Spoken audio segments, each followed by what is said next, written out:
In today's lesson, we'll be learning how to solve quadratic equations.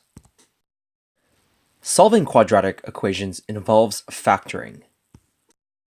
In a previous unit, we learned that this is the standard form of a quadratic relation. When factoring a quadratic relation in standard form, you begin by looking for a monomial common factor. Then, you use your technique of factoring a quadratic expression where a is equal to 1 or a is not equal to 1. Afterwards, you will factor by grouping. In other words, you will find a monomial common factor. And last but not least, you will look for a binomial common factor. During this unit, you'll hear me refer to the x-intercepts as zeros and roots. They all mean the same thing. In other words, they are synonyms. They all refer to these points on the quadratic relation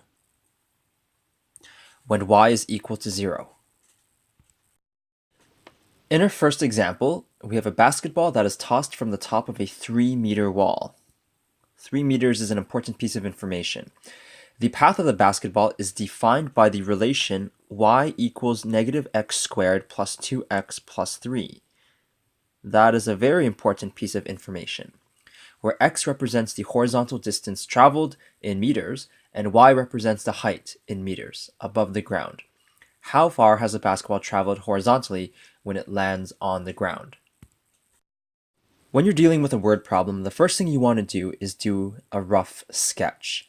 According to the quadratic relation in standard form, we know that the a value is negative, which means that the parabola is upside down, or it's frowning. And we know that the y-intercept is positive 3. That is because the c value is positive 3. You can see right over here, that is the y-intercept. After you do a rough sketch, you have to stand back and make sure it makes logical sense. When you throw a basketball, it has to eventually hit the ground again. So the shape should be parabolic, and it should be an upside down parabola. Next, let's make sense of the y-intercept, which is right over here. This means that the ball is released at a 3-meter height. So either a very tall person is throwing the basketball, or it is being released from an elevated position. And in the question, it says that it is being released from a wall. Last but not least, we want to know how far the ball has traveled horizontally.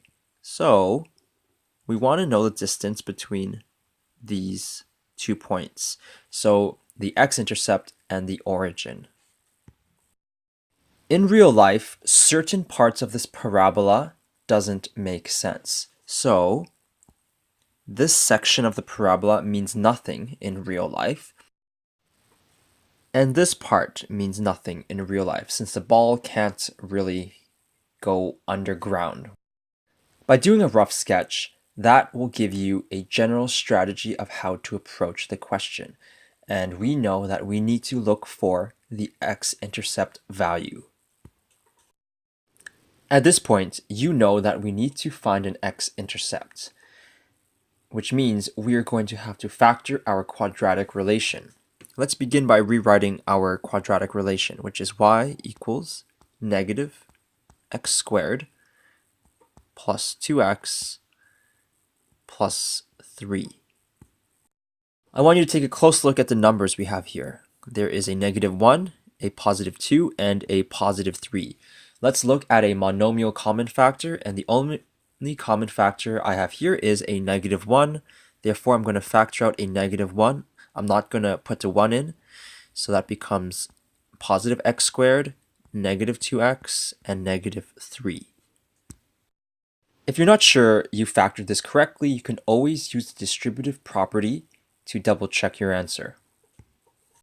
Next, we have a quadratic expression that we need to factor. In this situation, a is equal to 1. Therefore, you need to ask yourself, what are two numbers when added together gives me negative 2, and what are those same two numbers when multiplied together gives me negative 3? You can do a little bit of guess and check here, but you should come up with negative 3 and positive 1, -3, and +1.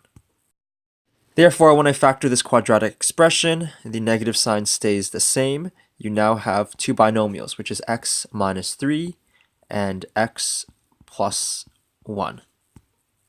In order to find the x-intercept, you need to substitute y equals 0. So let's go ahead and do that. Sub y equals 0.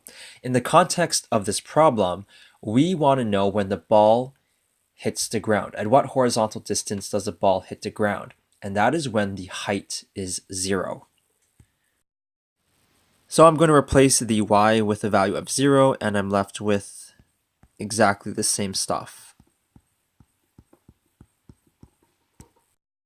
So at this point, you need to ask yourself the question, I have two things. When I multiply them,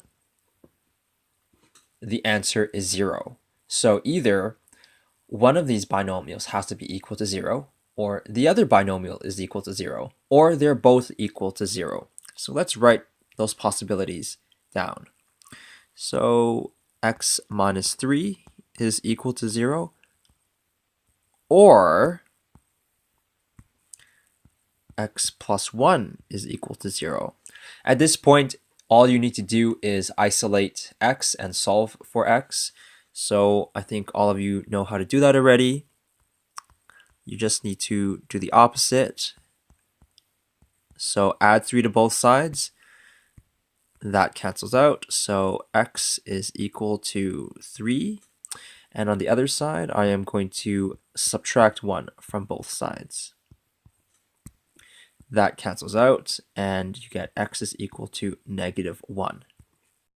Now, if you refer back to the rough sketch that I did in the previous slide, you would have noticed that there were two x-intercepts. However, only one of them made sense in the context of the question. So the horizontal distance could be 3 meters from the wall or -1 meter from the wall, which means you're within the wall, essentially.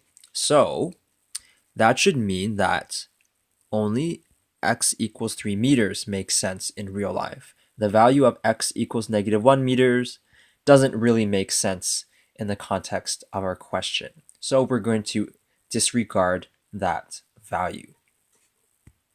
So let's wrap this up with a therefore statement. I'm going to say, therefore, the ball traveled 3 meters horizontally when it landed.